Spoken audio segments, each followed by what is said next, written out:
किन से बात लेना चाहते हैं? मैम से, सिर्फ मैम ही का ना?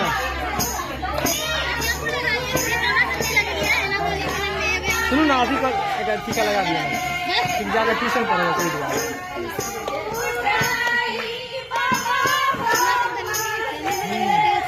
टीका दीदी का दिया।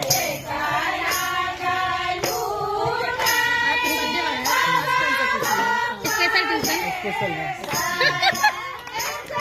सोनू सोनू कहीं मारो, टीका दीदी से लगा लिया। टीका हाँ ठोपे करे।